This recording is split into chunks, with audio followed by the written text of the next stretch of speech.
So what is the male birth control that was too effective that pharmaceuticals wouldn't invest in it because they would lose so much money from monthly female hormonal birth control? This story is amazing, and it's completely emblematic of how capitalism is an absolute failure. Rysug, the one-time procedure that has no side effects, works for 10 years, and is reversible? Oh, and did I mention it's cheaper than a vasectomy? Okay, so this was developed in the 70s. It's a gel basically used as a filter for sperm. They put it in one localized spot inside their body, and any sperm that goes past it will be broken down. And since it's destroying the sperm before it leaves their body, it's almost 100% effective. I'll say that again, 99% effective with no side effects. Compared to female birth control, that is sickening. So why don't we have it? It's fucking capitalism. It's not because they had excuses like, oh, it has bad side effects, like they talk about male birth control that is hormonal. Even though it's, the same symptoms as female birth control, but whatever. It is literally because they would lose money. Pharmaceuticals stopped researching it because they didn't want to lose their money they would be getting from monthly birth control.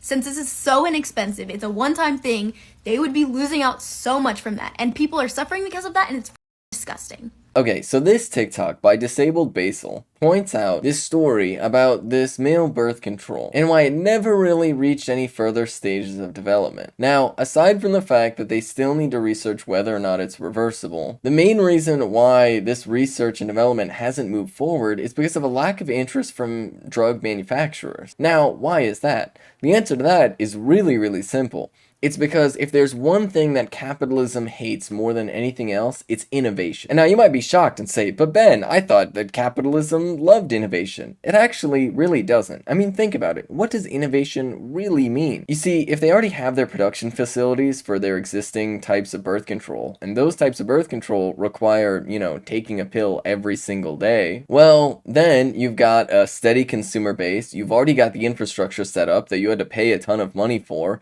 and if you want something new, well then not only do you have to pay to research it, but once it's developed, well then, oh my goodness gracious, you have to set up all the facilities to actually produce it and distribute it, and that costs money. Not to mention the fact that if it is a one-time and done thing for 10 years, well then, oh my goodness gracious, you won't be able to make as much money from recurring sales. And now we get to the core problem, which is the fact that capitalism hates innovation. Capitalism loves innovating ways to make the same thing cost more, but actually producing new things costs a ton of money. And if you're already selling something, if you already have your foothold in the market, there's no real purpose in changing your position other than to just increase prices every once in a while. And with the pharmaceutical industry, this is doubly true because the harsh reality is the pharmaceutical industry is entirely dependent on government subsidies and funding. Now, this operates in several different ways. It could quite literally just be like direct subsidies to the companies. It could be the government actually paying for research and development by subsidizing it, offering tax breaks, or the government actually doing the research and then handing the final steps of the research off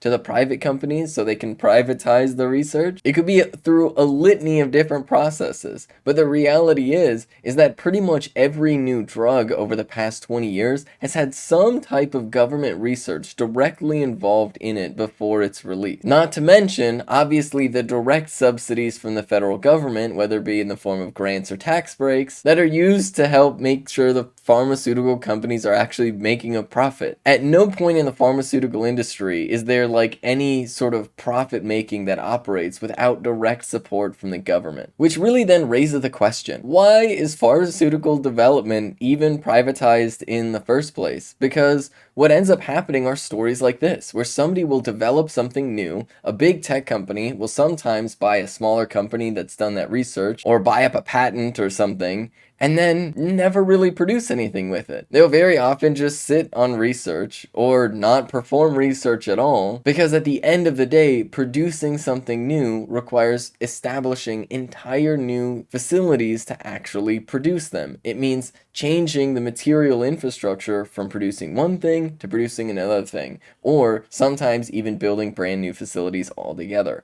All of that stuff is a lot of upfront cost. It's a lot of immediate overhead that, while theoretically could return long-term profits, the reality is capitalism is not interested in long-term profits. They're interested in short-term profits. And if you're talking about innovative competition, well, Even if you spent 10 years researching something that would become infinitely profitable 10 years from now, if your competitor researches something that only takes 2 months to do and is marginally profitable, well, they will squeeze you out of the market in the 10 years it will take you to research whatever you're researching. And so the only incentive that's actually there is to create marginal slight tweaks on existing systems to increase the profit margins and not actually to produce brand new innovative technology. And all of this becomes clear as day when you take a simple look at how companies actually approve research and development. Basically, in order to get your research funded, you have to essentially prove what you're going to discover before you even discover it, which fundamentally means that you can't be in the business of discovering completely new revolutionary things, because how would you know your discovery? It basically means that you're going to do marginal, on the edges research that might slightly change one or two things. And that, fundamentally, is what innovation under capitalism looks like. It's nickel and diming the customers while you're nickel and diming research. The only time we get breakthrough technology is when it's government funded. And even then, the only time manufacturers will pick it up is if it's more profitable than what they're already doing, and by a large margin. And unfortunately, for this drug and for a lot of others, they aren't.